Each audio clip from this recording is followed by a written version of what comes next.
आप सबका हमारे YouTube चैनल पर स्वागत है। सभी को मेरा राधे राधे। हिंदू धर्म में महाशिवरात्रि के त्योहार का विशेष महत्व है। भगवान शिव की विशेष पूजा आराधना और उनकी कृपा पाने के लिए महाशिवरात्रि का पर्व खास होता है। आज हम जानेंगे कि महाशिवरात्रि का व्रत किस दिन रखा जाएगा और इस दिन शिवलिंग के अभिषेक में हमें क्या अर्पित करना चाहिए और उन चीजों के अर्पण से हमें क्या फल प्राप्त होता है। तो आज की यह वीडियो शुरू करने से पहले आप सबसे मेरा विनम्र निवेदन है कि आप कमेंट बॉक्स में ओम नमः शिवाय जरूर लिखिएगा। हिंदू पंचांग के अनुसार महाशिवरात्रि का पर्व हर वर्ष फागुन माह की कृष्ण पक्ष की चतुर्दशी तिथि को मनाया जाता है। महाशिवरात्रि हिंदू धर्म के सबसे बड़े और प्रमुख त्योहारों में से एक है। पंचांग के अनुसार हर माह की कृष्ण पक्ष की चतुर्दशी तिथि को मासिक शिवरात्रि मनाई जाती है, लेकिन फागुन माह की कृष्ण पक्ष की चतुर्दशी तिथि का विशेष महत्व होता है। शिव पुराण के अनुसार महाशिवरात्रि तिथि पर ही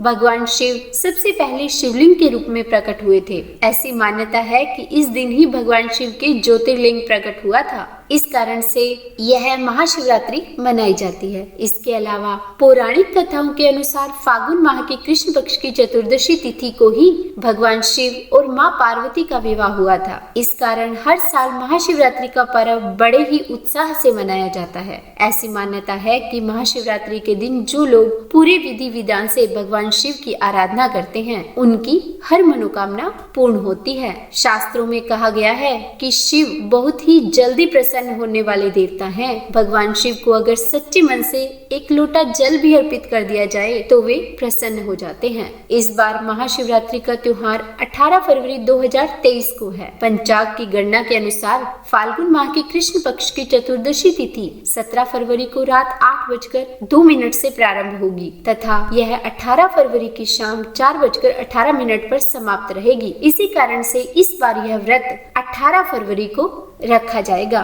तथा जो भी भक्तजन महाशिवरात्रि का व्रत रखते हैं उनके लिए पारण का जो समय होगा वह होगा 19 फरवरी की सुबह 6:16 से लेकर दोपहर 3:33 तक। ऐसी मान्यता है कि महाशिवरात्रि का व्रत रखने और भगवान शिव माता पार्वती की पूजा करने पर वैवाहिक जीवन में आने वाली समस्याएं दूर हो जाती है और व्यक्ति का दाम्पत्य जीवन सफल रहता है। इसके अलावा जीवन में सभी प्रकार की सुख समृद्धि की प्राप्ति होती है। आइए अब हम जानते हैं कि हमें इस महाशिवरात्रि के पर्व पर शिवलिंग पर क्या चढ़ाना चाहिए। तो सबसे पहले दूध। यदि दूध से भगवान भोलेनाथ का अभिषेक किया जाता है तो स्वास्थ्य संबंधी परेशानियां ठीक होती है। यदि हम ओम नमः शिवाय का जाप करते हुए शिवलिंग पर जल का अभिषेक करते हैं तो हमारा मन हमेशा शांत रहता है, करुणा का भाव आता है। महाशिवरात्रि के पर्व पर यदि शिवलिंग पर चीनी अर्पित की जाती है तो घर में कभी भी धन की कमी नहीं आती,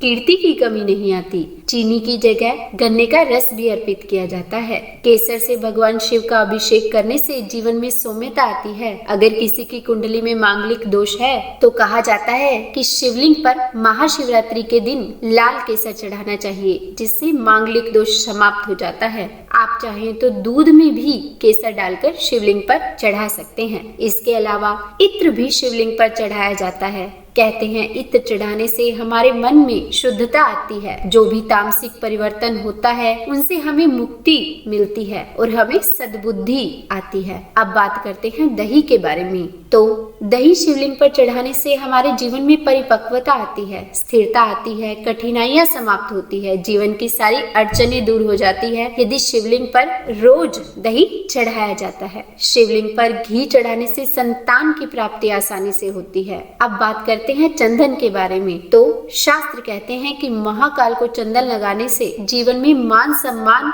ख्याति बढ़ती है, इसलिए चंदन तो शिवलिंग पर जरूर ही लगाना चाहिए। इसके अलावा शहद, यदि शिवलिंग पर शहद अर्पित किया जाए तो वाणी में मधुरता आती है, दिल में परोपकार की भावना बढ़ती है। भांग, भगवान शिव को भांग बहुत ही प्रिय है। समुद्र मंथन के समय जब विष निकला था तो विष के प्रभाव को कम करने के लिए भांग का ही प्रयोग किया गया था और हमारे पुराणों में तो भांग को दिव्य औषधि माना गया है। इसलिए त्वचा संबंधी रोगों से छुटकारा पाने के लिए भगवान शिव पर भांग अर्पित करनी चाहिए। पीपल का पत्ता शिवलिंग पर अर्पित करना चाहिए, जिससे भी स्वास्थ्य संबंधी परेशानियां दूर होती है, मन से संबंधित परेशानियां भी समाप्त हो जाती है। बेलपत्र भी भगवान शिव को बहुत ही प्रिय है। कहा जाता है कि यदि बेलपत्र न चढ़ाया जाए तो आपकी पूजा अधूरी है। फिर चाहे तो आप एक ही बेलपत्र क्यों न अर्पित करें, पर जरूर अर्पित करें। परंतु 108 बेलपत्र अर्पित करने का विधान है। इसके अलावा हरा मूंग अर्पित करने से वाणी दोष समाप्त होती है, बुद्ध संबंधी परेशानियां समाप्त होती है। गुलाल भी शिवलिंग पर इस दिन अर्पित करना चाहिए, क्योंकि इस दिन माँ पार्वती और भगवान शिव का विवाह हुआ था, इसलिए यह दिन बहुत ही उत्साह का दिन है, खुशी का दिन है। इसलिए अबीर गुलाल अर्पित करना चाहिए और एक दूसरे को इसका तिलक भी लगाना चाहिए। इस प्रकार बहुत सी ऐसी वस्तुएं हैं जिनको आप इस महाशिवरात्रि के दिन भगवान शिव पर अर्पित करके बहुत आसानी से उन्हें प्रसन्न कर सकते हैं और उनकी कृपा प्राप्त कर सकते हैं। तो बोलिए भगवान भोलेनाथ की जय। अगर आपको मेरी यह वीडियो पसंद आई हो तो लाइक एंड शेयर करें, सब्सक्राइब करें और कमेंट में राधे राधे लिखना बिल्कुल भी न भूलें।